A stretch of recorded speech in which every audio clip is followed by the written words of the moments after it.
வணக்கம். அதிமுகவின் முன்னாள் அமைச்சர் வேலுமணி அவர்கள் தாவேகாவில் இணைந்தாரா? சட்டசபையில் பரபரப்பு. நண்பர்களே, இந்த வீடியோவிற்கு ஒரே ஒரு லைக் மற்றும் சப்ஸ்கிரைப் பண்ணிருங்க.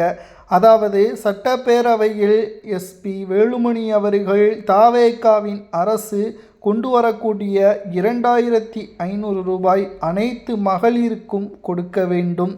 கடந்த கால திமுகவின் ஆட்சியில் ஓராண்டிற்கு பிறகு கொடுக்காமலும், அதே சமயம் குறிப்பிட்ட மகளிர்களுக்கு என்று தேர்வு செய்து ஒதுக்கீடு செய்யப்படாமலும் அனைத்து குடும்ப தலைவிகளுக்கு 2500 ரூபாய் சொன்னபடியே கொடுக்க வேண்டும் என்று சட்டப்பேரவையில் ஆளும் கட்சியே விமர்சனம் செய்துள்ளார். மேலும் சாதகமாகவும் ஆளும் கட்சிக்கு பல சாதகமான கருத்துக்களையும் பேசியுள்ளார். இதனால் சட்டப்பேரவையில் திமுகவின் எம்எல்ஏக்களும் தாவேகாவிற்கு ஆதரவாக எஸ்பி வேலுமணி அவர்கள் பேசுகிறாரே, இவர் அதிமுகவின் உறுப்பினரா இல்லை தாவேகாவின் உறுப்பினரா என்று கேள்விகள் எழுப்பியதால் நேரடியாக சபாநாயகர் இதில் தலையிட்டு அதிமுகவின் சார்பாகத்தான் பேசுகிறார். ஆனால் அவரது மனதிற்குள் என்ன இருக்கிறது என்பது அவருக்குத்தான் தெரியும் என்று அந்தர்பல்ட்டியும் அடித்துள்ளார்.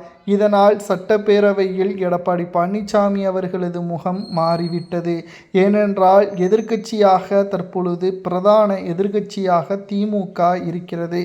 ஆனாலும் கூட சட்டப்பேரவையில் 3வது இடத்தில் அதிமுக எதிர்க்கட்சியாக இருக்கக்கூடிய காரணத்தினால் எந்த அளவிற்கு தாவேகாவை விமர்சனம் செய்ய முடியுமோ அந்த அளவிற்கு விமர்சனம் செய்ய வேண்டும்.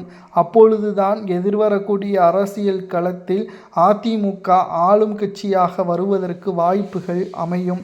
ஆனால் எஸ்பி வேலுமணி அவர்கள் தாவேகாவிற்கு ஆதரவாக பேசுவதால் சமீப காலமாகவே அதிமுகவின் அரசியல் நலமாக இல்லை என்பதுதான் தற்பொழுது நம்முடைய கருத்தாக பார்க்கப்படுகிறது.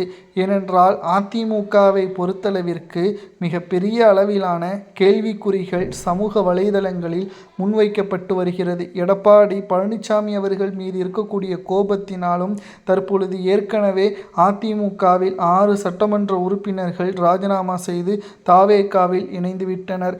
கூடுதலாக 10 எம்எல்ஏக்கள் ராஜினாமா செய்ய உள்ளதாகவும் தகவல்கள் வெளியாகியுள்ளது. அதில் ஒருவராக எஸ்பி வேலுமணி அவர்கள் இருப்பாரோ என்ற சந்தேகம் எடப்பாடி பழனிசாமி அவர்களுக்கு வந்துவிட்டது. சட்டப்பேரவையில் எஸ்பி வேலுமணி அவர்கள் கூறுவதை பற்றி உங்களது கருத்துக்களை கமெண்ட் வாயிலாக கூறுங்கள். அவர் அதிமுகவில் இருக்கலாமா அல்லது தாவேகாவில் இணையலாமா எஸ்பி வேலுமணி என்பதை கமெண்டில் கூறுங்கள். நன்றி, வணக்கம்.